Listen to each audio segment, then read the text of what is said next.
Estás en sintonía de Radio Claret Televisión Digital, evangelizando al mundo por Internet.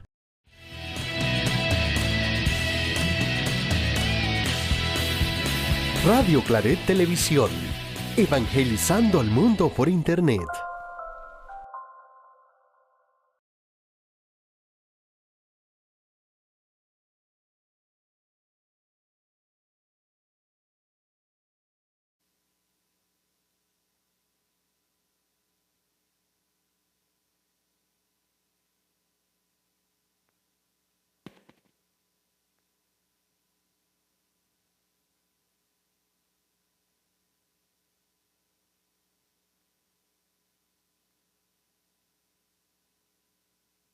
Uno, dos.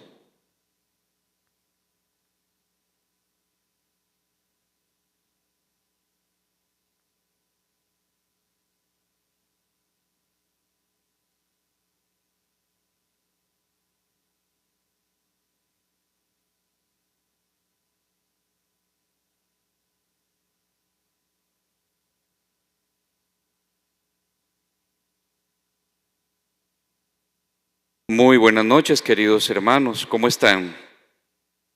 Bueno, estamos llegando al culmen de esta predicación, encuentro con el Señor a través de su palabra. Él nos llama al desierto para que escuchemos con atención lo que Él nos propone para transformar nuestra vida. Y bueno, Fray Nelson ha dado en el punto de muchas situaciones que tenemos que ir cambiando, sobre todo para que Dios haga su obra en nosotros que somos sus hijos e hijas amados. Así que como primer punto vamos a cantar un par de canciones, ya tienen las hojitas por ahí, ¿verdad? Y luego ya comenzaríamos con la ponencia de Fray Nelson. Que Dios les bendiga.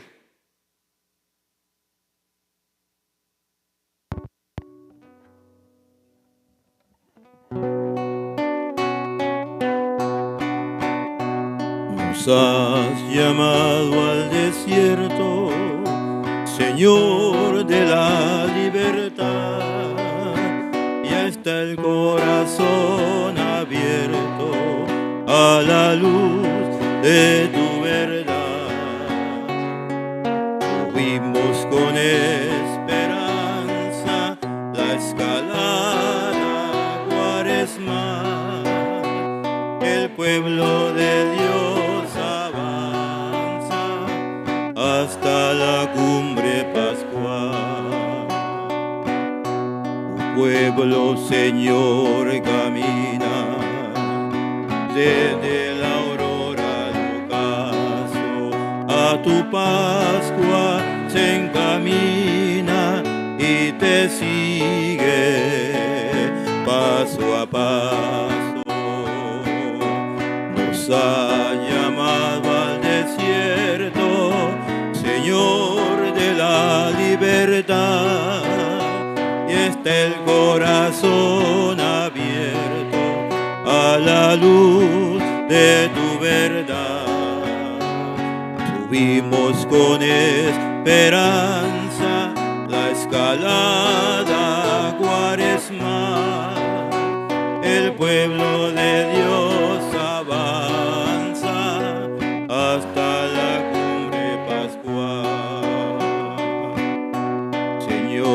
te reconocemos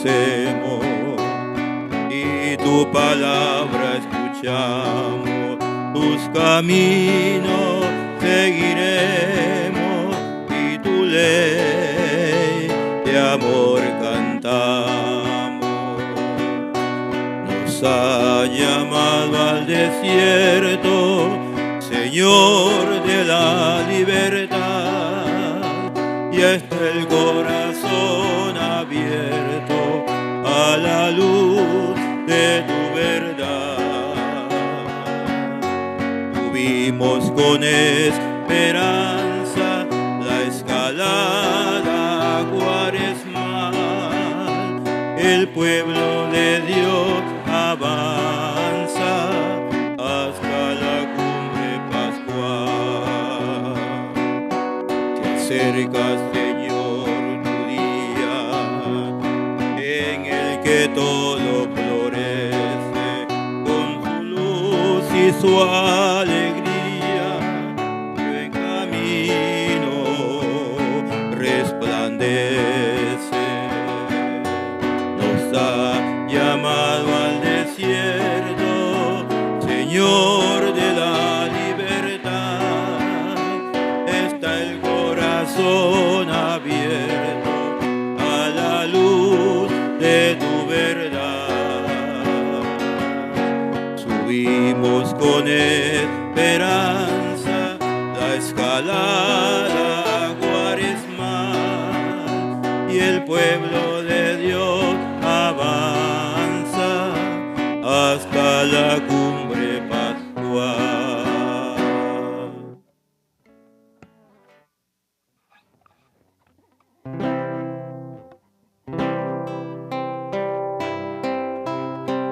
Querido Padre, cansado vuelvo a ti.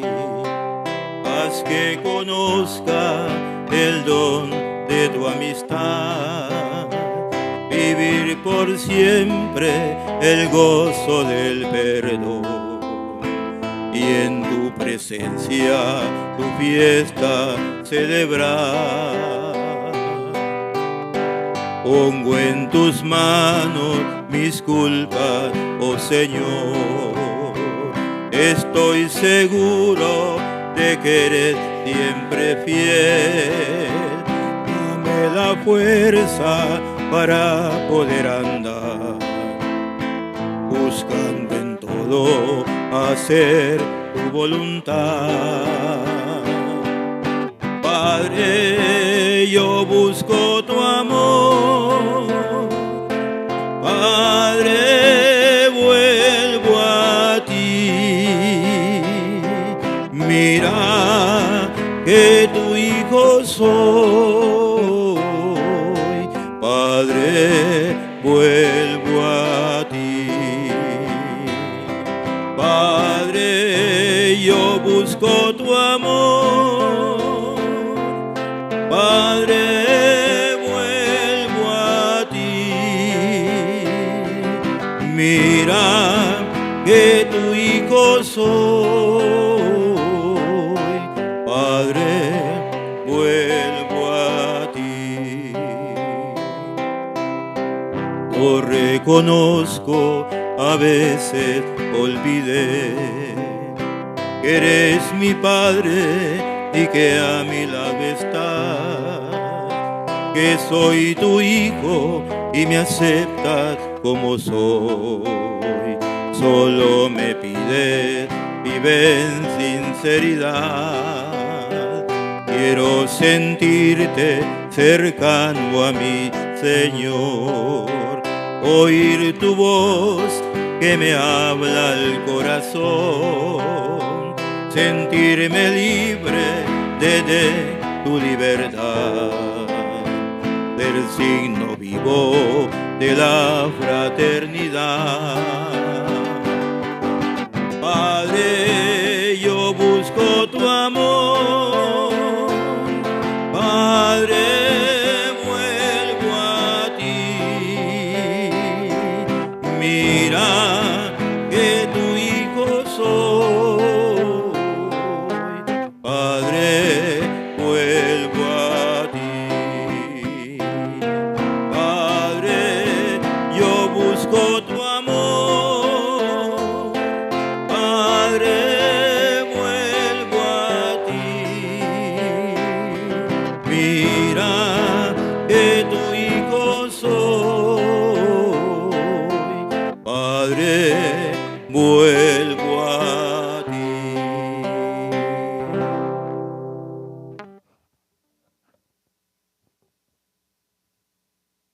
Hermanos queridos, poniéndonos de pies, por favor, vamos a dar un saludo de amor y de confianza a la Santísima Virgen María, aliada de todo lo que es bueno.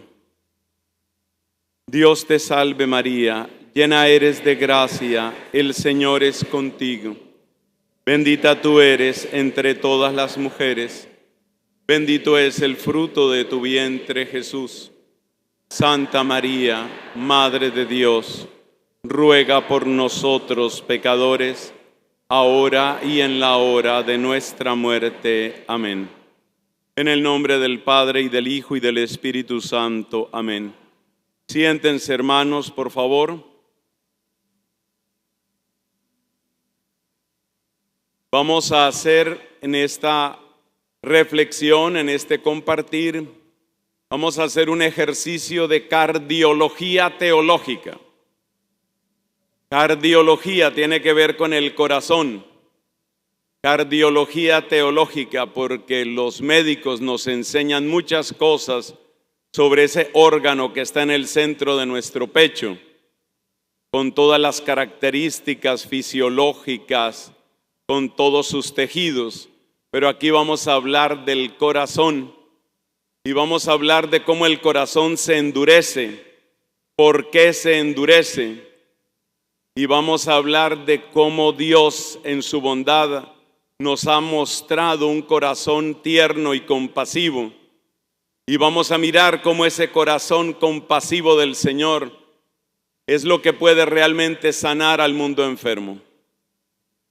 Ese es el recorrido que vamos a hacer bajo la mirada de María Santísima en esta advocación preciosa de su Inmaculado Corazón. Observemos que la Escritura denuncia el corazón rígido, el corazón de piedra. En el Salmo 95, que es el salmo que invita a la oración de todo el día, en la liturgia aparece como número 94. En ese salmo leemos: ojalá escuchéis hoy la voz del Señor, no endurezcáis vuestro corazón. Porque el corazón se endurece delante de Dios y se vuelve rebelde y se vuelve sordo. Cristo en el Evangelio de Juan, debatiendo con algunos judíos de aquel tiempo, también les dice: mis palabras no entran en ustedes. Claramente aquellos hombres tenían el corazón duro.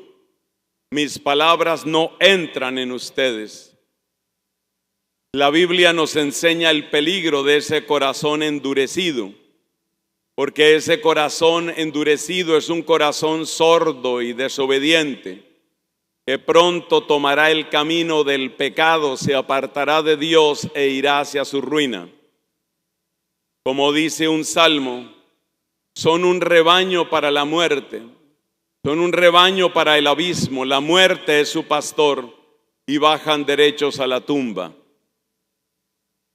Así que, hermanos queridos, hay un peligro con el corazón duro. El corazón también se endurece con respecto al prójimo. Hay historias realmente impactantes de lo que es un corazón duro. Permítanme recordar junto con ustedes 2 o 3 de los relatos bíblicos que nos muestran cómo el corazón puede llegar a endurecerse frente al prójimo y las consecuencias que ello tiene. Nosotros encontramos en los relatos que nos hablan del reinado de Salomón un episodio impresionante. Conviene recordarlo con algo de detalle porque nos muestra lo que es el corazón endurecido. Sobre todo porque las protagonistas de esta historia son precisamente 2 mujeres, y esto lo destaco, porque solemos pensar, y es así, que la mujer tiene un corazón más sensible, un corazón menos endurecido, pero no siempre pasa de esa manera. El relato al que voy a hacer referencia, ustedes lo encuentran, por supuesto, en la Biblia, y aquí solamente doy un resumen. Se trata de la historia de 2 mujeres que habían dado a luz. Cada una tenía un pequeño bebé. Por razones que no es del caso comentar aquí, ellas dormían en la misma habitación, cada una con su bebé. pero resulta que a una de las dos se le murió su bebé. Tampoco se nos explica por qué y no es lo importante en esta historia. Y entonces surge una disputa entre ellas, porque quedó un solo bebé vivo y ambas mujeres decían que ese bebé era el suyo. En esas circunstancias complejas y sin tener el recurso a la tecnología que hoy utilizaríamos, por ejemplo, ADN, pues estas dos mujeres decían, ese bebé es mío. Y había pues un enfrentamiento entre ellas. La situación era compleja y finalmente el caso se lo presentaron al rey Salomón. Este rey, famoso por su sabiduría, toma una decisión que parece absolutamente brutal y desalmada. Muchos de ustedes recordarán qué fue lo que sucedió. Salomón dice como sentencia, bueno, puesto que ambas quieren el bebé y hay un solo bebé, entonces yo ordeno que partan por la mitad al bebé y que le den una mitad a cada una. Por supuesto que es una propuesta demencial, es algo de increíble crueldad. Pero Salomón tenía un plan y ese plan resultó. La que era la verdadera mamá gritó inmediatamente, no vayan a hacer eso, no hagan eso, déjenselo entonces a ella. La otra, por su parte, guardó silencio aceptando la sentencia. Salomón inmediatamente dedujo que aquella que estaba dispuesta a perder a su amado bebé, pero para preservarle la vida, esa tenía que ser la verdadera mamá. Esta historia tan impresionante la traigo aquí a cuento principalmente por un detalle: la frialdad de aquella que dice, está bien, que partan al bebé por la mitad. Eso es un corazón duro. La característica principal del corazón duro es que solamente mira a su propio interés. Y si no voy a ganar, por lo menos que yo no pierda. Si yo no voy a ganar y si tengo que perder, que todos pierdan. Esa es la lógica del corazón duro. Y eso es lo que quiero destacar en esta historia. Ese es el corazón duro. El corazón que solo mira por su propio interés, que solo piensa en sus propios fines, que solo lamenta su propio dolor y no ve nada más. El corazón que es duro ante Dios es también corazón duro ante el prójimo. Pero tengan paciencia, mis hermanos, porque estas reflexiones nos van a llevar a algo muy, muy hermoso. Y eso hermoso es como Dios con su misericordia nos sana. Y por eso, a pesar de que sean duros nuestros corazones, hay esperanza en el Dios que nos ha mostrado su ternura y su compasión. Veamos otro relato sobre el corazón duro. Van a ser 3 en total y en cada uno de esos relatos ustedes y yo vamos a aprender mucho, porque la Biblia nos enseña de una manera impresionante. Que sea esta ocasión para invitarlos a que en todo tiempo, pero sobre todo en la Cuaresma, nos acerquemos a la Sagrada Escritura. Es tiempo privilegiado para leer la Biblia. Mi segundo relato tiene que ver con un personaje que ya hemos mencionado en estas predicaciones. Me refiero al rey Herodes. El rey Herodes hijo, porque acuérdate que cuando nació Jesús también había un Herodes. Pero aquí estoy hablando del rey Herodes, hijo, el que reinaba en Judea en tiempos de Juan Bautista y de Jesús nuestro Señor. Este rey Herodes, hijo, como ustedes saben, porque lo hemos comentado aquí, sobre todo ustedes lo recuerdan por la predicación de la iglesia, él convivía con su cuñada, que se llamaba Herodías. convivía con su cuñada como si fuera su esposa. Estaba cometiendo adulterio con el agravante de que la adúltera, bueno, y él también adúltero, estaba en relación de ser su cuñada. Y hay un hombre sabio y santo, un hombre valiente y coherente llamado Juan, al que nosotros conocemos y la Biblia llama Juan el Bautista. Por supuesto, le llamamos así porque él era especialmente conocido por ese servicio, por ese ministerio que Dios le puso. Bueno, Juan el Bautista denunciaba los pecados del pueblo, de todo el pueblo. Y como era un hombre coherente y valiente, también denunciaba los pecados del rey.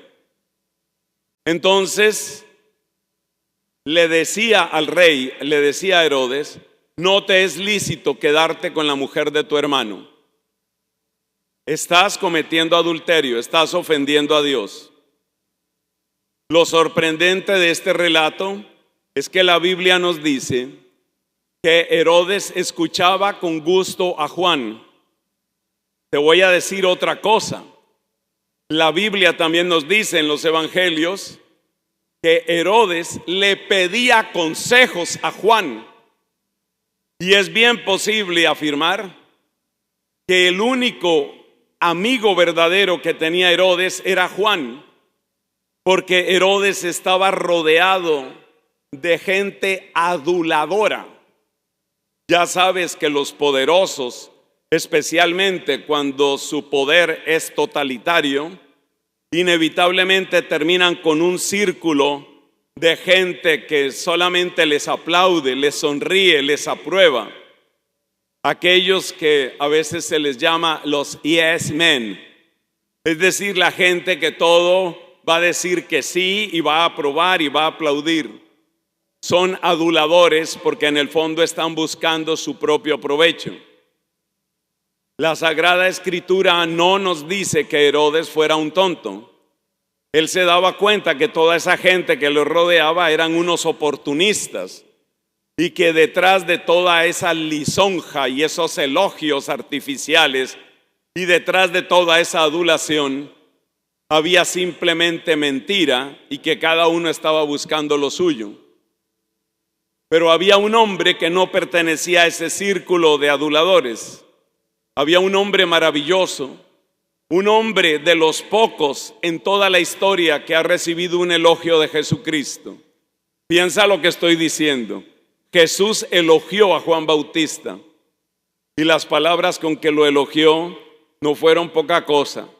Dijo: entre los hijos de mujer no ha nacido nadie mayor que Juan Bautista. Que Jesús, el Verbo eterno de Dios, la verdad encarnada, diga semejante elogio, nos habla sobre quién era Juan Bautista. Pues bien, Herodes sabía que en ese círculo de personas que le conocían, todos eran unos oportunistas y todos eran unos aduladores y todos eran unos mentirosos, unos hipócritas. Solo había uno que era capaz de decirle la verdad, incluso la verdad que incomoda. Esa verdad, ya sabemos, es: usted está adulterando. Así que podemos afirmar que Herodes realmente solo confiaba en Juan. Y nos dice abiertamente en la Sagrada Escritura que Herodes apreciaba a Juan. Aunque Juan le dijera el pecado en la cara, Herodes sabía que Juan era su amigo y, repito, le pedía consejo. Llegó el cumpleaños de Herodes. Esta historia ustedes la conocen también porque se cuenta en varios evangelios. Llegó el cumpleaños de Herodes y, según la costumbre de la época, este rey ofrece un espléndido banquete. Aquí necesitamos un poquito más de contexto para entender qué era lo que estaba en juego en ese banquete, porque nos dicen los evangelios que Herodes invitó a ese banquete a muchos de los funcionarios importantes de su reino a muchas de las autoridades de Judea. Es decir, que ese banquete no se trataba solamente de diversión, entretenimiento y comer sabroso. Ese banquete era un posicionamiento político. Era una manera de afianzar su autoridad y su influencia en la región de Judea. Además, esto tiene todavía más importancia. Herodes sabía que él no era legítimo rey, como tampoco había sido legítimo rey su papá, el que quiso matar a Jesús cuando Jesús era un bebé. Y la razón por la que Herodes sabía que él no era legítimo rey es porque había una promesa muy clara que está en segundo libro de Samuel, capítulo 7. Y en ese texto se dice abiertamente que el rey que reine en Jerusalén tiene que ser un descendiente de David. Esa es la promesa que Dios le hizo a David mismo a través del profeta Natán. Pero sucede que este Herodes no era ningún descendiente de David. De hecho, Herodes ni siquiera pertenecía al pueblo de Israel, no era un descendiente de Jacob. Lo mejor de nuestro conocimiento dice que Herodes era descendiente del hermano de Jacob, es decir, de Edom. Herodes era un idumeo, eso era Herodes, un idumeo. Pero él estaba reinando ahí. O sea, él sabía que no tenía las credenciales, él sabía que él era un impostor y por eso él necesitaba quedar bien. Atención a esas palabras. Necesitaba quedar bien, necesitaba tener de su lado a las autoridades judías. Así que cuando Herodes convoca ese banquete y cuando llegan los principales y los jefes, la gente influyente de Judea a ese banquete, Herodes estaba jugándose algo más importante que la opinión de sus invitados con respecto a la calidad de la comida. Era algo mucho más serio. En ese contexto de exhibicionismo narcisista y político, sucede lo que ustedes ya recuerdan. Herodías tenía una hija que era muy hermosa y que sabía bailar muy sensualmente, según la costumbre que es como tradición en muchos países de Oriente. Esta chica que tenía mucho cuerpo pero poca cabeza, se puso a bailar, que era lo que sabía hacer, se puso a exhibirse, y el mismo Herodes, que había tenido toda clase de excesos ese día, tanto en la comida como en la bebida, enloquecido de deseo por la chica, porque se ve que no sabía nada de fidelidad ese señor, era la hija de la nueva esposa que tenía con la que estaba adulterando, enloquecido de deseo y en una exhibición de poder le dice a esta muchacha lo que todos conocemos: pídeme lo que quieras, aunque sea la mitad de mi reino, te lo doy. Son palabras de suma imprudencia, pero son también las palabras propias de alguien que se cree dueño de la situación, alguien que cree que puede todo lo que le apetezca en el corazón. Es aquí donde se muestra que la muchacha tenía muy buenas caderas y muy buena cintura, pero poca cabeza. Ella no sabe qué pedir, la verdad es que ella no sabe nada de nada. Y entonces ella va donde la mamá, que por supuesto detestaba a Juan Bautista, y la mamá vio la oportunidad perfecta y le dijo a la chica: pide la cabeza de Juan Bautista en una bandeja. Y ella, que no sabía pensar por sí misma, que no tenía ninguna idea de qué es lo bueno o qué es lo malo, que solo sabía mover caderas y solo sabía estar bien con la mamá y pasarla bueno, pues fue donde Herodes y le dijo: yo quiero que me traigas ahora la cabeza de Juan Bautista. Los evangelios nos dicen que Herodes se entristeció mucho, y ustedes y yo entendemos por qué Herodes se entristeció mucho. No es solamente porque estaba dándole muerte a un hombre de Dios, sino que ahora ustedes y yo entendemos bien quién era Juan Bautista para Herodes. Era el único que le decía la verdad. Muy posiblemente es el único amigo que llegó a tener Herodes. Y Herodes tiene que mandar decapitar a su amigo Juan.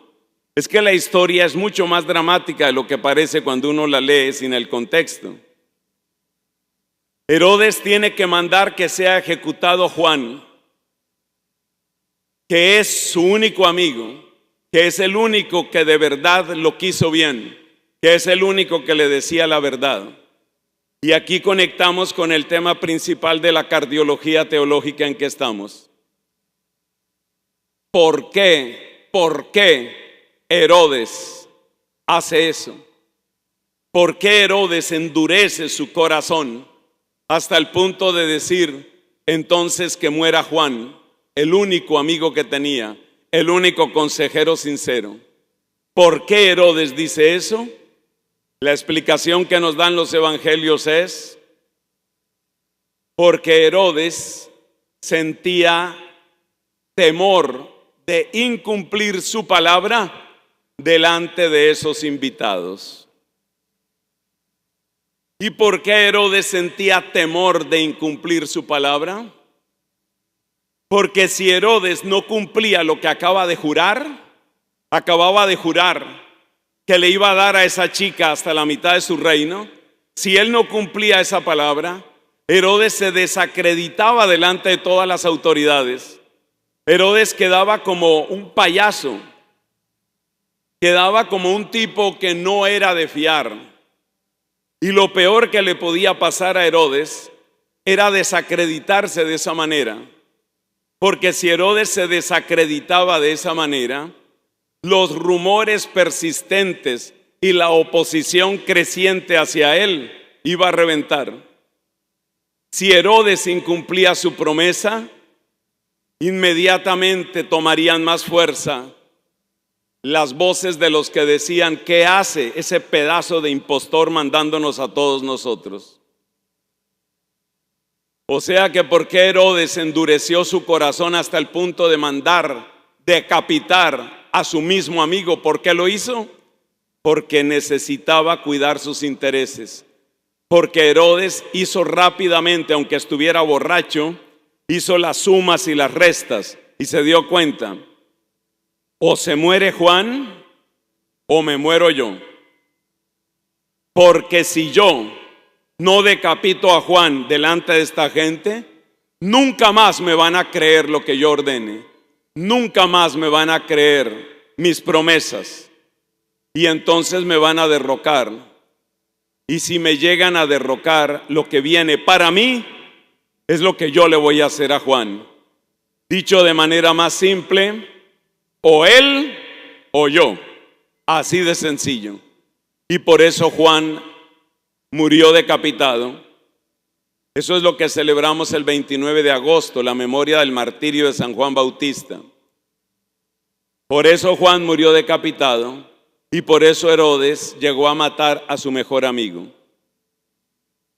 Vamos con el último ejemplo de la dureza del corazón, que es una historia diferente. Son tres miradas muy diferentes a la dureza del corazón. La primera imagen es la de estas dos mujeres y sobre todo la que dice, pues que maten al bebé. Al fin y al cabo yo ya perdí al mío, pues que ella también pierda el suyo. Ahí está la dureza. Segundo ejemplo, el de Herodes, que dice: muy doloroso esto, pero es o él o yo. Entonces que muera él, mátenlo y traigan la cabeza esa aquí. El tercer ejemplo es impactante porque tiene que ver con los apóstoles. Y es bastante diverso de los ejemplos que he presentado hasta ahora, los dos ejemplos que he dado. Este tercer ejemplo tiene que ver con dos discípulos de Cristo, dos apóstoles de Cristo a los que él llamaba los Boanerges, expresión que viene del arameo y que significa los hijos del trueno. Se ve que tenían un temperamento muy fuerte. Se ve que ellos eran, como tal vez se dice en algunos lugares, los atronados. Después de una larga jornada de predicación, agotados por el camino, los apóstoles y seguramente otro grupo de discípulos acompañaban a Jesús, que estaba haciendo un camino desde el norte, que queda Galilea. Estaban atravesando Samaria, que queda en la mitad, iban hacia Judea, que queda en el sur. Ese orden geográfico hay que tenerlo siempre presente: Galilea, Samaria, Judea. Ellos iban atravesando Samaria. Llegaron muertos de cansancio, con los pies hinchados, con una sed quemante,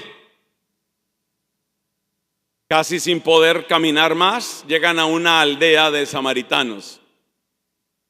Los samaritanos, nada más verlos y escucharlos, se dieron cuenta que estos peregrinos, entre los que estaba Jesús y sus apóstoles, iban hacia el sur, iban hacia Judea.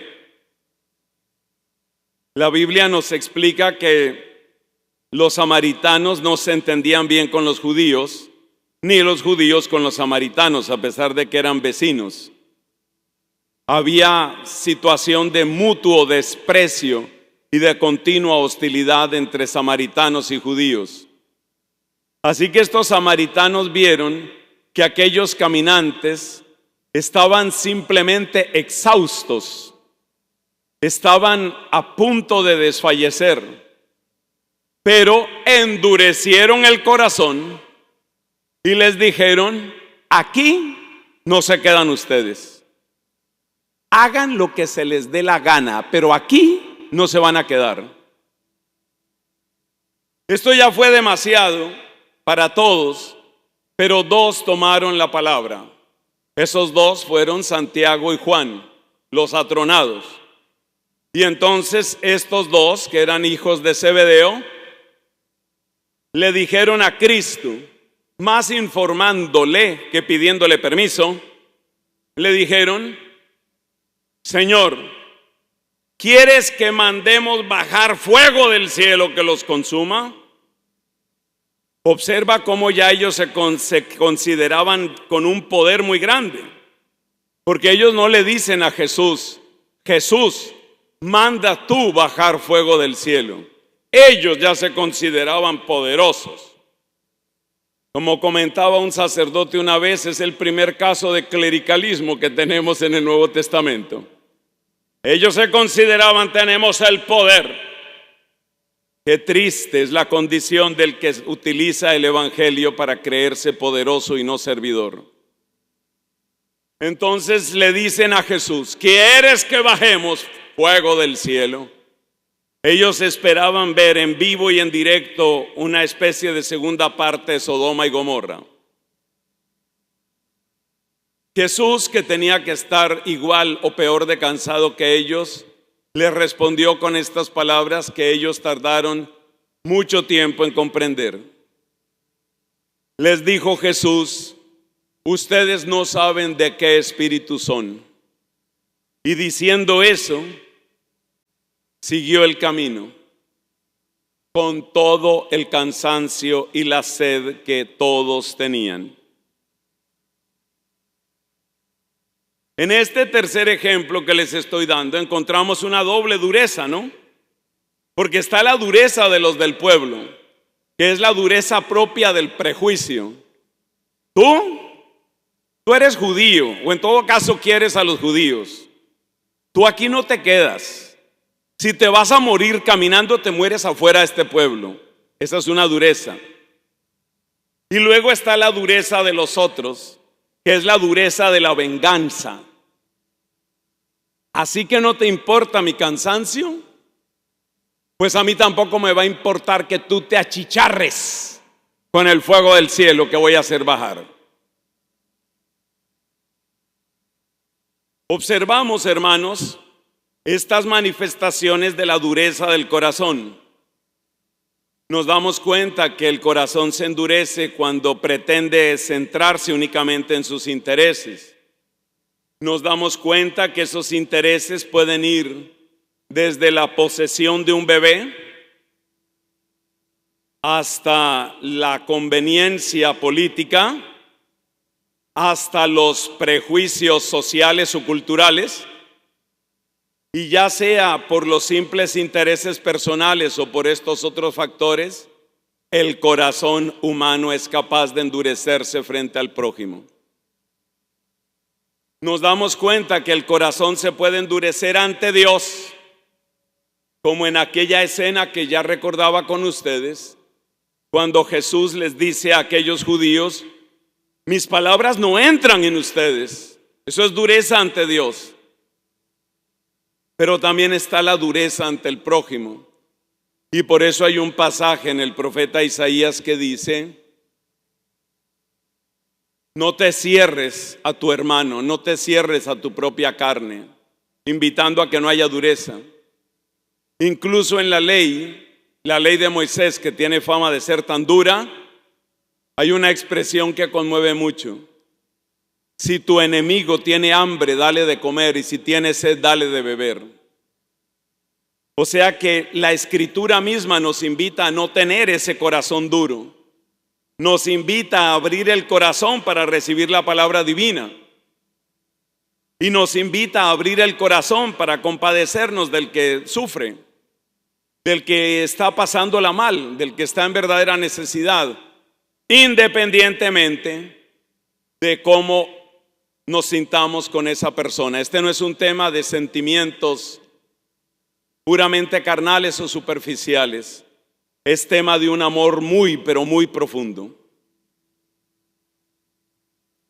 Hagamos ahora la pregunta más profunda de todas, y que Dios nos ayude, porque yo cuento con que ustedes, ahí donde están, lo mismo que yo, seguimos en lo íntimo del corazón, seguimos suplicando el Espíritu Santo mientras avanza esta reflexión.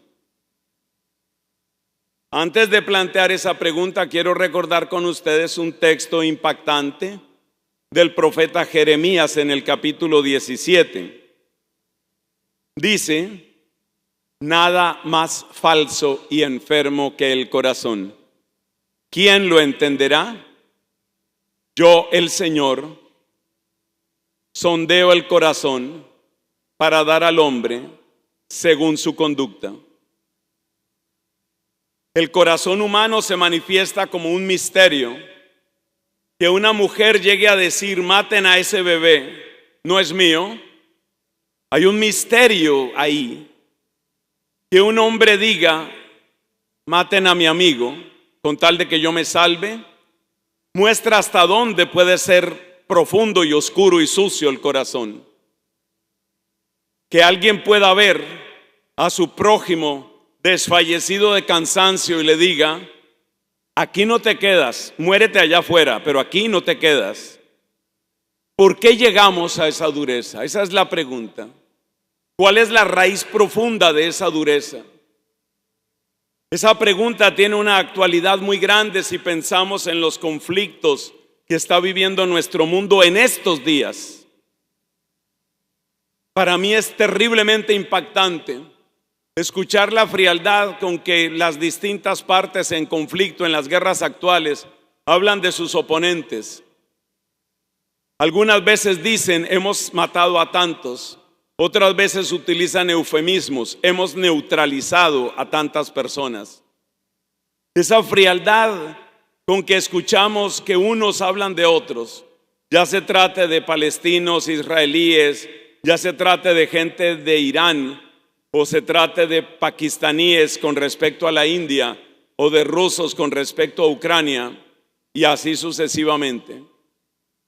¿Cómo llega el corazón a endurecerse tanto? Casi que lo que estamos preguntando es: ¿cuál es la raíz de esa dureza? Porque si llegamos a descubrir cuál es la raíz de esa dureza, que es como una enfermedad que nos vuelve sordos ante Dios y nos vuelve indiferentes frente al prójimo, quizás tenemos esperanza de curarnos. Pues es una pregunta muy profunda, como he dicho, Y esa pregunta creo que encuentra respuesta en algo que quiero compartirles y que se llama la lógica de la escasez. Vamos a explicarla, porque la lógica de la escasez es la que lleva a que el corazón humano finalmente se reconcentre sobre sí mismo, eleve muros de indiferencia, se ponga un caparazón de dureza y finalmente no quiera escuchar ni a Dios ni al prójimo, especialmente el prójimo que sufre. Lógica de la escasez. Esa palabra explica muchísimo y yo le sigo pidiendo al Espíritu Santo que me ayude para compartirles lo que quiere decir eso. Hermanos, nosotros hemos sido creados por un Dios que es infinito y que es abundante. Un Dios que da y da y da. El problema está en que cuando nos desconectamos de la fuente, solo nos queda un pequeño recurso. Ya no tenemos agua viva, solo tenemos un poquito de agua empozada, agua estancada. Eso es todo lo que nos queda. Desconectados de Dios, separados de Dios, la alegría es poquita, el amor es poquito, la esperanza es poquita, pero la necesidad es grande. El que no tiene unión con la fuente de la alegría que es Dios, el que no tiene unión con la fuente de la esperanza que es Dios, el que no tiene unión con la fuente del amor, todavía le queda amor, pero un amor pequeñito. Por eso hablamos de escasez. Desconectados de Dios tenemos, pero tenemos poquito. Y la conciencia de que uno tiene poquito amor hace que uno empiece a negociar con el amor. Esto lo describe Cristo. Por supuesto, yo aquí no me estoy inventando nada.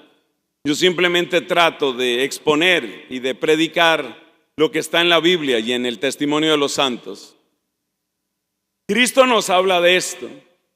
Cristo nos habla de eso que es la lógica de la transacción.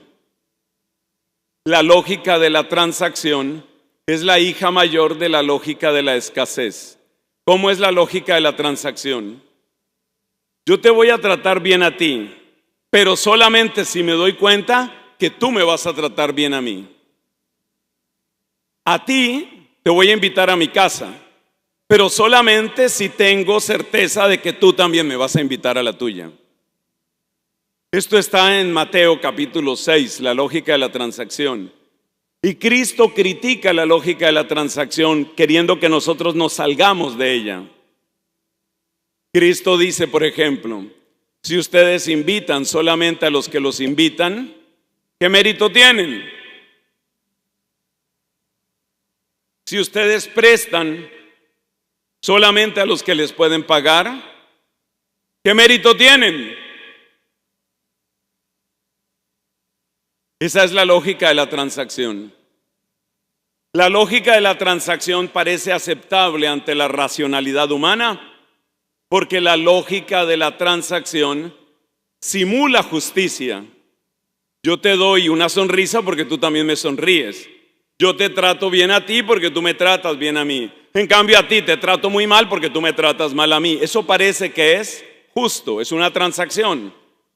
Como cuando yo voy al mercado.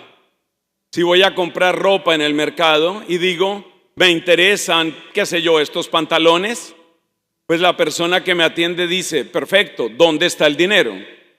Usted me da el dinero, yo le doy los pantalones. Usted me da el dinero, yo le doy esta nevera o le doy lo que sea.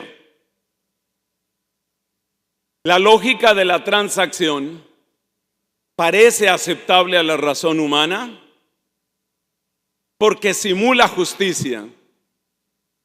Por lo menos la idea pobre de justicia que muchos de nosotros hemos tenido toda la vida. Pero la lógica de la transacción tiene un problema. Muchos, pero yo voy a mencionar uno. Resulta que mi papá fue un hombre generoso que nos dio mucho. Pero ahora mi papá está enfermo. La cabeza no le funciona bien. Es pesado estar con él. Repite las mismas preguntas una y otra vez. No se asea bien. Reniega de muchas cosas. ¿Yo por qué tengo que seguirlo cuidando? ¿Qué transacción se puede tener con un anciano que padece demencia senil? ¿Qué transacción se puede tener con un feto que se sabe o se presiente con alta probabilidad que tiene síndrome de Down? El gran problema de la lógica de la transacción es que cuando tú y yo estamos más o menos iguales, la cosa más o menos funciona. Pero si yo me enfermo gravemente, si yo tengo una quiebra espantosa, si yo tengo un colapso emocional y necesito comprensión y necesito apoyo, es muy posible que tú digas: ¿y yo por qué le voy a dar apoyo a ese? ¿Qué saco yo con eso? ¿Te das cuenta cómo la lógica de la transacción conduce a la dureza de corazón?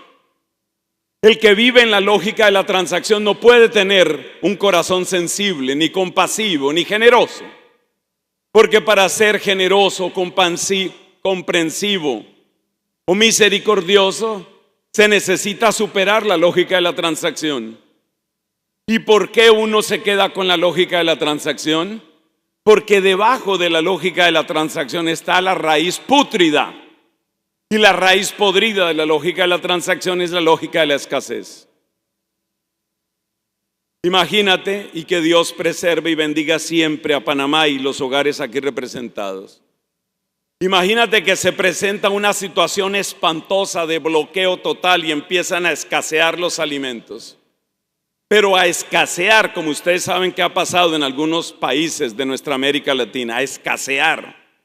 De eso que tú vas al supermercado y no hay nada. De eso que se forman filas larguísimas para tratar de obtener un poquito de pan o cualquier cosa. Imagínate que llega una situación de esa escasez y que Dios preserve a este país y a todos los que oigan estas palabras. Tú alcanzas a reunir un poquito de alimentos en tu casa. ¿Qué pasa con tu corazón cuando tú sientes que solo hay ese poquito? Que tú empiezas a proteger tu poquito. De inmediato el corazón te cambia. La vecina te llama. Mira, llevamos 2 días que no hemos podido comer prácticamente nada. ¿No tendrás algo? No te pido para mí, te pido para mis niños. Y resulta que tú ves el poquito que te va quedando, el muy poquito que te va quedando. Y tú dices: esto en mi familia no va a alcanzar para 3 días. Si yo le doy a ella, nos quedamos sin nada aquí. Entonces tú inventas una mentira, tú le das una disculpa, tú endureces tu cara porque ya endureciste primero tu corazón. Y entonces tú le dices a esa vecina: pídeme otra cosa, pero esta vez no te puedo ayudar. Y por favor no insistas, y no vale que llores. Adiós. Se te endureció el corazón. No siempre pasa. Hay personas que saben ser generosas incluso en medio de la escasez.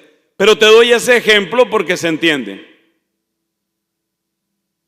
Resulta que eso es lo que nos sucede a nosotros. Por eso se endurece el corazón, porque estamos escasos. ¿Estamos escasos de qué? Estamos escasos de alegría. Estamos escasos de esperanza. Estamos escasos de amor.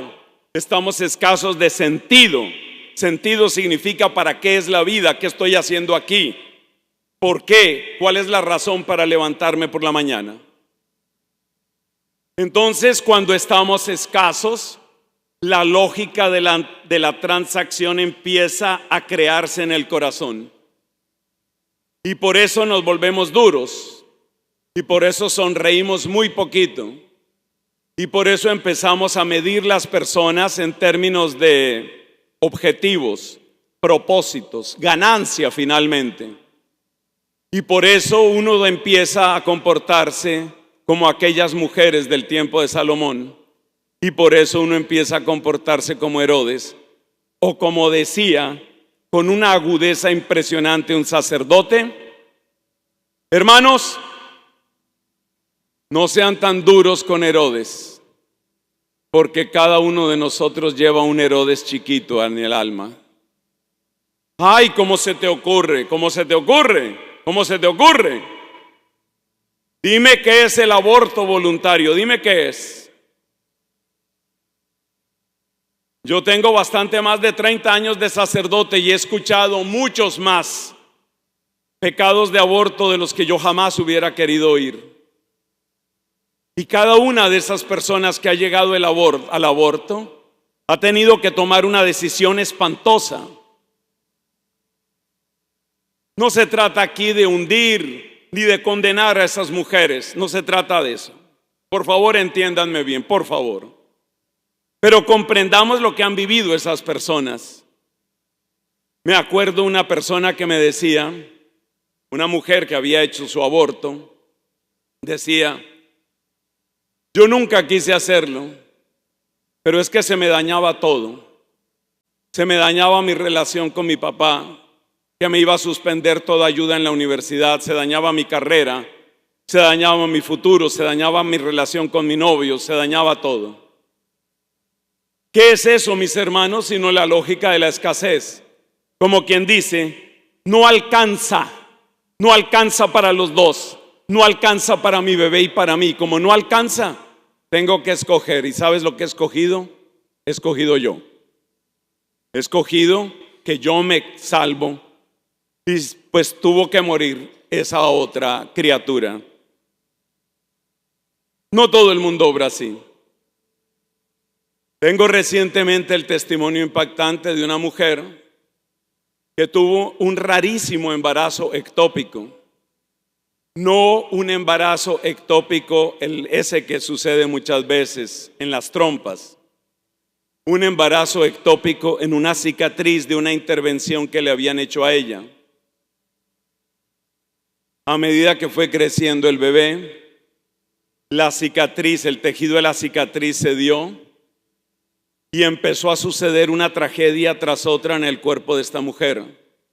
Se le deformó la matriz, una parte de la placenta se salió.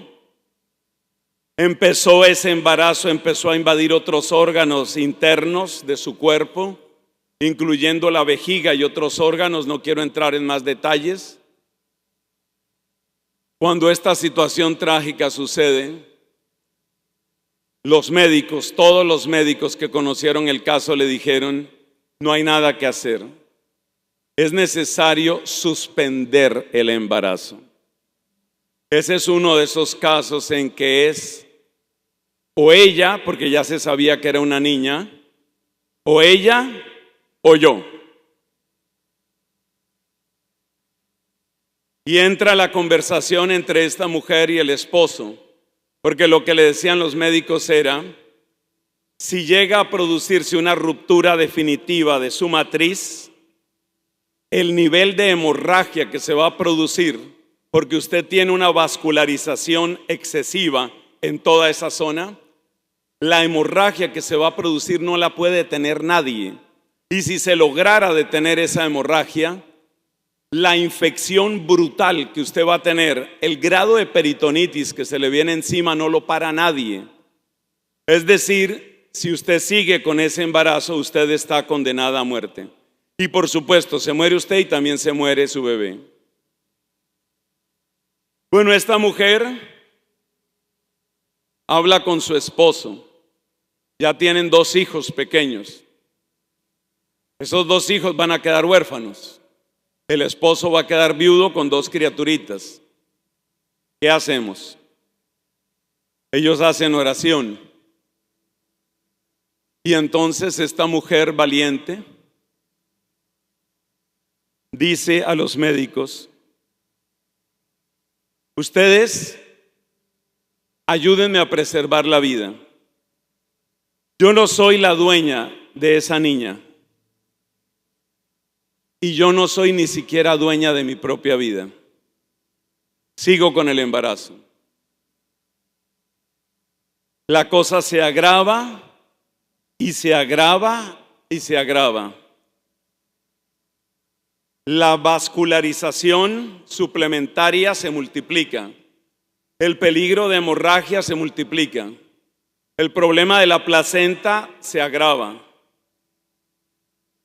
Y ella pidiendo oraciones.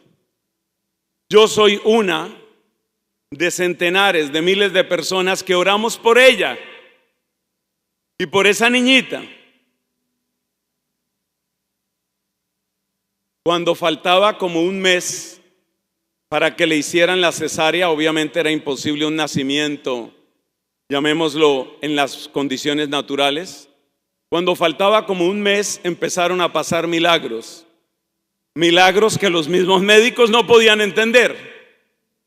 Jamás se ha oído en la historia médica, eso lo decían ellos, no yo que no soy experto, que una placenta se desplace y salga y que luego empiece a entrarse. La niña nació. La niña nació el 8 de enero de 2026. La niña va a ser bautizada mañana. Y esa es la razón por la que yo tengo que irme deprisa de Panamá. Porque la mamá me dijo, usted que oró junto con mucha gente, usted es el sacerdote que queremos que bautice a esa niña. Mañana vamos a bautizar a Mariana.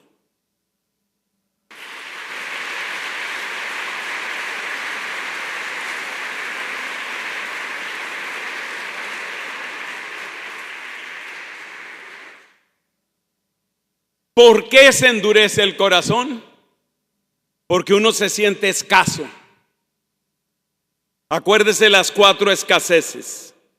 Escasez de alegría, escasez de esperanza, escasez de amor y escasez de sentido. Sentido es, ¿para qué sirve mi vida? Cuando usted está escaso de sentido, usted no siente ganas de vivir un día más.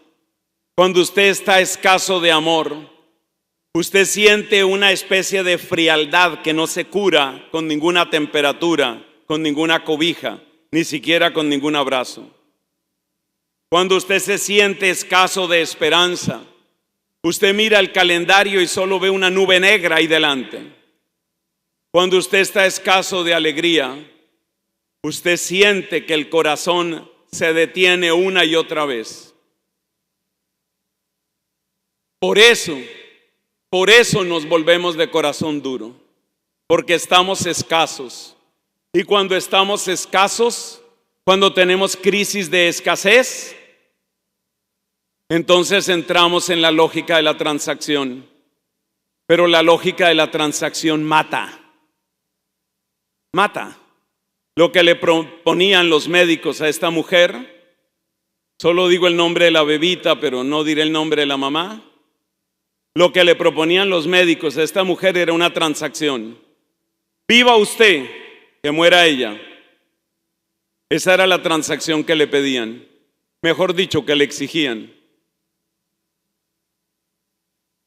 La lógica de la escasez lleva a la lógica de la transacción y al final la lógica de la transacción mata. La lógica de la transacción es la que lleva a la eutanasia. Le pone un nombre bonito, eutanasia. ¿Qué significa? Buena muerte. Eutanasia, muerte digna. Pero cuando tú sabes que en países como Bélgica o como Holanda, los médicos que atienden a personas ancianas, de las que hay muy poca esperanza de recuperación, les empiezan a repetir una y otra vez, ¿usted no ha considerado la eutanasia? Imagínate una persona en esos países donde hay tanto individualismo. Imagínate una persona anciana, abandonada de los hijos, que tiene nietos que ni siquiera ha abrazado nunca, sola, tirada en la cama de un hospital público, y cada 3 días le dicen: usted no ha pensado matarse, usted no ha pensado matarse, usted no ha pensado matarse. ¿Qué parte de usted no ha pensado matarse? No me ha entendido. ¿Qué crees que va a hacer a esa persona? Pues matarse. Y se matan cada vez más. Ese es el fruto de la lógica de la transacción, que viene de la lógica de la escasez. Porque estamos cortos de alegría, cortos de esperanza, cortos de amor y cortos de propósito, de sentido. Esa es la lógica que está detrás de las drogas, del consumo masivo de drogas, incluyendo las peores como el fentanilo. La persona que está severamente escasa de alegría y de esperanza no aguanta más, no aguanta. Entonces, para sobrevivir otro día, para no matarse, se inyecta alguna cosa, huele alguna cosa, prueba alguna cosa, porque necesita huir, porque está escaso. Eso es lo que mata al mundo, la escasez de esas 4 cosas. Y por eso el corazón se vuelve durísimo. Pero nos falta la parte más interesante y más bella. Hay remedio. ¿Qué tal que alguien sanara nuestra escasez? ¿Qué tal que alguien sanara tu escasez? Tal vez te sientes escaso de alegría. ¿Qué tal que alguien te diera una alegría que te hace llorar de puro gozo? ¿Qué tal que alguien te diera una alegría que cuando tú intentas hablar no se te viene ninguna palabra, eres incapaz de decir palabras y empiezas a orar en lenguas? Yo creo en el don de lenguas. ¿Qué tal que alguien te diera tanto amor que tú tuvieras que decir, como decía Catalina de Siena: tú me enloqueces de amor? ¿Qué tal que alguien te diera tanta esperanza que tú pudieras decir, como el apóstol San Pedro: es que nosotros hemos recibido una esperanza mejor? ¿Qué tal que alguien te diera un propósito tan grande en la vida que tú pudieras decir: aunque me maten, sería la mejor manera de terminar mi vida? Como lo dijo San Ignacio de Antioquía, como lo dijo San Policarpo, como lo dijo el gran jesuita San Pablo Miki, mártir en Japón. Esto es lo mejor que me puede pasar. ¿Qué tal que alguien te diera tanto, pero tanto? ¿Qué tal que en algún momento tú pudieras decir, como dice la primera carta de Juan: nosotros hemos conocido el amor que Dios nos tiene y hemos creído en Él? ¿Qué tal que un día tú pudieras llegar a tu casa? Si eres hijo, si eres esposo, si eres esposa, si eres religiosa, cuánto me alegra ver algunas religiosas en esta asamblea. ¿Qué tal que un día tú pudieras llegar a tu casa y se te quedaran mirando y dijeran: ¿a usted qué le pasa? Y tú pudieras responder: es que ahora sé que Dios me ama. ¿Hace cuánto no ríes hasta que te duele la barriga? ¿Hace cuánto no lloras de puro gozo? ¿Hace cuánto no sales a la puerta de tu casa o te asomas por una ventana y de repente ves que todo está lleno de color? ¿Hace cuánto no sientes que la vida, no importa cuántos años te queden, es demasiado corta para todo el bien que quisieras hacer? Así vivió San Vicente de Paúl, así. Él quería todavía más tiempo para hacer mayor bien, porque le veía tanto, pero tanto sentido a lo que Dios le mandaba. ¿O qué tal Santo Domingo de Guzmán, que murió mucho más joven de lo que yo soy ahora? Él murió de 51 años, murió agotado de su esfuerzo y de sus penitencias y de tanta predicación. ¿Y sabes lo que decía Santo Domingo? Él fundó la Orden Dominicana, mi comunidad la fundó en 1216 y falleció en 1221. En 5 años fundó esta orden a la que yo pertenezco, que va a cumplir 810 años este año. ¿Sabes lo que decía Santo Domingo a sus compañeros? Dejemos organizado esto de la orden, dejémoslo organizado y nos vamos a las misiones. La salud no le dio. Se murió antes de eso. Pero él quería, sí, ya están los conventos, ya están los frailes, ya, vámonos, ¿a qué? A conquistar más para Cristo, más para Cristo. Estaba repleta de sentido su vida, estaba repleto de propósito su corazón. Eso es lo que hace la misericordia de Dios. La misericordia de Dios te da la alegría que te falta, la esperanza que te falta, el amor que tienes escaso, el propósito que no has encontrado. Es impactante lo que sucede en el pasaje de la mujer samaritana que pronto escucharemos en la liturgia. Es muy impactante, porque esa mujer había vivido en la lógica de la escasez. Ella había visto no una ni dos, sino ya 5 veces, porque había tenido 5 maridos y estaba con el 6º. Ella había visto cómo los vasitos de amor se agotan rápido, cómo los vasitos de placer se agotan rápido, cómo las promesas puramente humanas se agotan rápido. Ella había visto cómo se agota, cómo se termina el amor. Y se encuentra con Jesús al borde de un pozo. Y Jesús le habla de abundancia y ella solo conocía escasez. La frase de Jesús, cuánto la amo. Si conocieras el don de Dios. ¿Y quién es el que te pide de beber? Le pedirías tú a Él y Él te daría agua viva. Para nosotros, agua viva es un término que no entendemos fácilmente.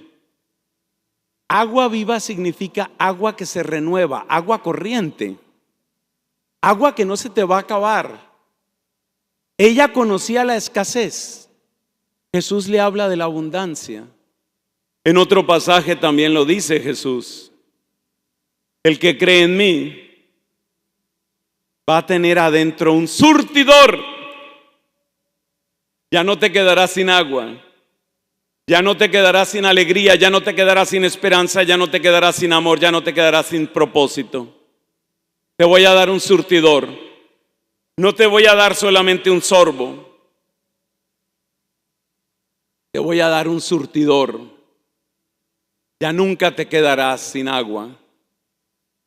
Y esta mujer se siente tan amada que todos sus miedos y su constante protegerse. A ver, ¿por qué crees que ella fue a buscar agua a mediodía? Eso no se hace nunca en el Oriente Medio, nunca. A mediodía es pesadísimo ir a recoger agua, pero es que a mediodía precisamente no va nadie y ella no quería encontrarse con nadie porque estaba llena de vergüenza, estaba llena de temor. Por eso estaba a mediodía recogiendo agua. ¿Quién le acabó el miedo? Jesús. ¿Quién le acabó los prejuicios? Jesús. ¿Quién le acabó el largo y penoso peregrinar? Jesús. Y cuando se le acabaron los miedos y los prejuicios, ella, que se había acostumbrado a vivir escondiéndose sobre todo de las otras mujeres, seamos sinceros, empieza a decirle a todo el mundo: oigan, aquí hay un hombre que me ha dicho todo lo que yo he hecho. ¿No será ese el Mesías? Y empezó a llevar a la gente hacia Jesús. Ya no le importaba a ella, ya no le importaba lo que dijeran de ella. Ya ella no era la principal protagonista de su vida, porque ser cristiano significa que el principal protagonista de tu vida no eres tú, sino Jesús. Ahora el protagonista de la vida de ella era Jesús. Y entonces ella fue libre. y entonces pudo hablar. Eso nos dice San Pablo en Gálatas: para ser libres nos liberó Cristo. Hermanos, vamos a vivir esta cuaresma como encuentro con la misericordia de Jesús. Vamos a vivir esta cuaresma y vamos a vivir nuestra vida entera como encuentro con Jesús. Y vamos a pedirle a Él: alegra mi corazón con tu auxilio. Eso está en un salmo. Y vamos a pedirle a Él: regálame un mañana, porque solo tengo un ayer pesado. Y vamos a decirle a Él: ámame, ámame, muéstrame tu amor, muéstrame tu amor. Y vamos a decirle a Él: tú que eres el camino, muéstrame el camino y dale un propósito a mi vida. No sé cuántos días me quedan, no sé cuántos años me quedan, no importa, pero dale un propósito, dale un significado a lo poco o a lo mucho que me queda. Quiero terminar recordando a una mujer que cuando yo la conocí en mi adolescencia, ella estaba en un grupo de oración y yo también. Y esta mujer, durante el tiempo que yo estuve ahí, que fueron tal vez como unos 2 años, esta mujer un día estaba celebrando su cumpleaños. Mucha gente la quería, la queríamos en ese grupo. Estaba celebrando 80 años de edad. Y entonces la gente la felicitaba, estaba realmente, diríamos, en buena salud, dadas las condiciones. Fue un momento de alegría, de felicitarla. Pero en un momento dado ella levanta la mano y dice: quiero hacer una aclaración. Yo no estoy cumpliendo 80 años. Yo estoy cumpliendo 3 años. Claro, la gente se mira y dice: bueno, ahora sí parece que tenemos un serio problema. Y ella dice: los primeros 77 años de mi vida fueron perdidos, porque yo no sabía cuánto me amaba el Señor. Yo nací hace 3 años. No sé cuántos años me queden, pero yo nací hace 3 años. Y con 3 años y un poquito más me voy a ir de esta tierra. Pero ahora sé para dónde voy. Ahora sé quién me espera. Ahora sé qué brazos me van a recibir. Esas fueron sus palabras de cumpleaños. Yo las escuché hace más de 40 años. Hermanos, solo te puedo decir una cosa. Solo les puedo decir una cosa. Dejémonos alcanzar por la misericordia. A veces creemos que toca perseguir a Dios. No lo encuentro, no lo encuentro, no lo encuentro. Tal vez no es asunto de que lo persigas. Tal vez es asunto de que te des cuenta que te ha estado persiguiendo Él. Como dice San Pablo en la carta a los Filipenses: Él me alcanzó. Él me venía persiguiendo. ¿Tú crees que tú estás en este santuario nacional? ¿Tú crees que tú estás en este templo simplemente por casualidad? Él te trajo. Él te trajo para decirte que te ama. Él te trajo para decirte: no vivas más en la escasez. Ya lo había anunciado por el profeta Isaías. ¿Por qué gastan el dinero en lo que no alimenta? Vengan, vengan, coman buena comida, beban buena bebida, vengan, vengan. Déjate alcanzar por la misericordia. Déjate alcanzar por ese amor que te ha estado persiguiendo. A aquella buena mujer, Dios la había estado persiguiendo 77 años. Finalmente la alcanzó. Y ella decía: yo no tengo 80, yo tengo 3 añitos. Déjate alcanzar por Él. Ponte de pie, por favor.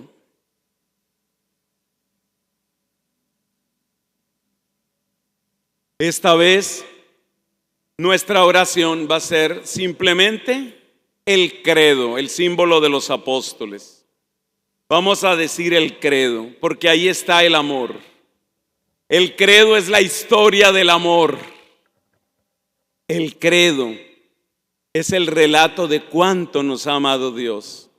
Después del credo voy a ofrecer la bendición, pero no nos vamos a retirar inmediatamente, porque uno no debe salir así de la iglesia como corriendo con prisa. Nos vamos a quedar un momento y vamos a tener un par de cantos de reflexión y de interiorización.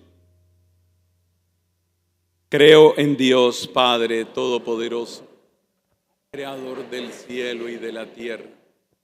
Creo en Jesucristo, su único Hijo, nuestro Señor, que fue concebido por obra y gracia del Espíritu Santo.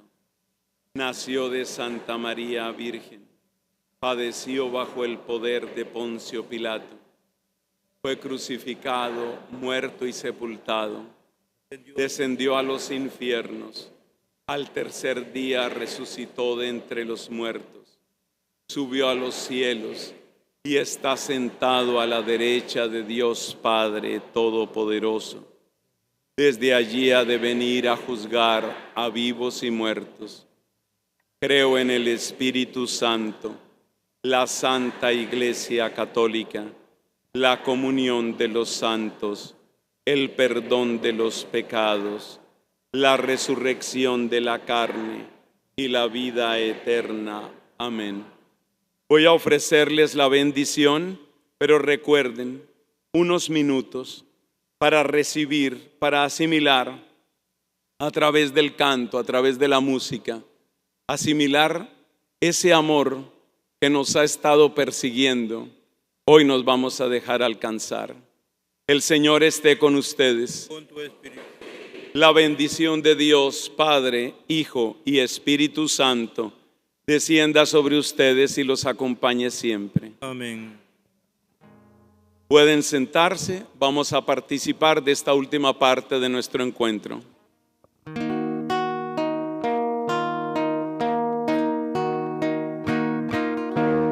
Dios no quiere la muerte del pecador, sino que viva, que se convierta y que viva. Tu palabra es luz que me ilumina. Pan que me alimenta, con tu cuerpo y tu sangre me comporta y me hace vivir tu misma vida. Dios no quiere la muerte del pecador, sino que viva, que se convierta y que viva. Voy sediento buscando el agua viva, como ciego ansío ver tu luz. Siento herida de muerte, mas no temo, porque sé que contigo viviré. Dios no quiere la muerte del pecador, sino que viva, que se convierta y que viva.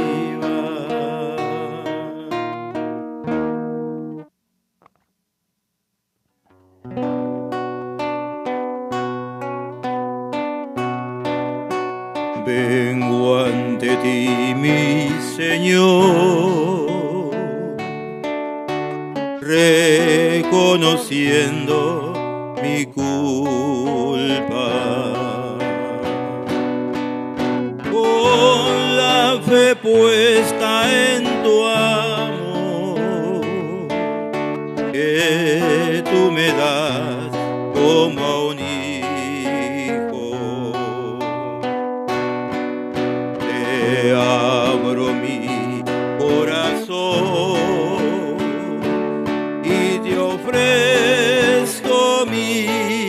miseria, despojado de mis cosas, quiero llenarme de ti. Que tu Espíritu, Señor, abrace todo mi ser.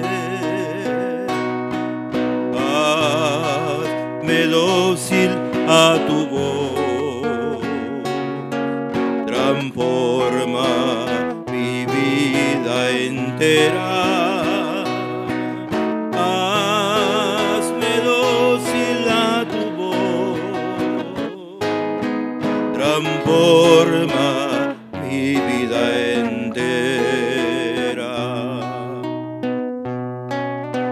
Puesto en tus manos, Señor, siento que soy pobre y débil, mas tú me quieres así. Yo te bendigo y te alabo, Padre. En mi debilidad tú me das la fortaleza. Amas al hombre sencillo, le das tu paz y perdón.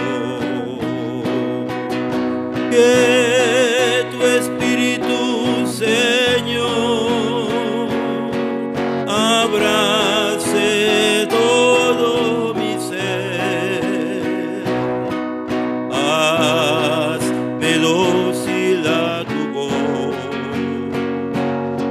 transforma mi vida entera.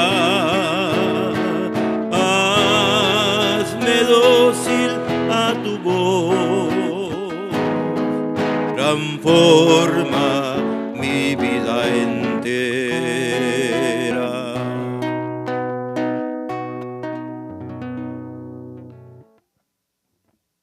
Bien, hermanos, agradecemos al Señor por la palabra que nos ha ofrecido a través de las enseñanzas y la predicación de Fray Nelson. Ha dejado sus ocupaciones ordinarias, ha decidido estar con nosotros y queremos también que Dios lo acompañe en su regreso. Con este aplauso lleno de cariño, deseamos que retorne bien a casa.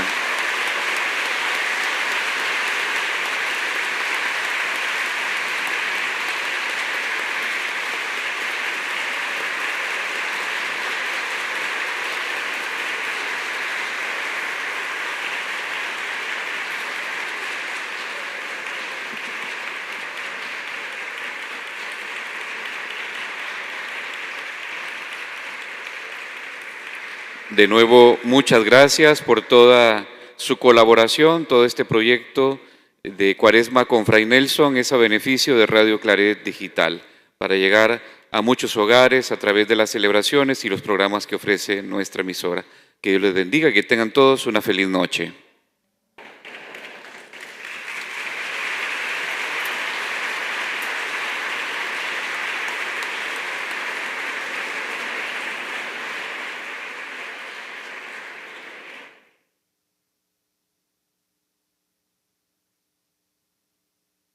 Estás en sintonía de Radio Claret Televisión Digital, evangelizando al mundo por Internet.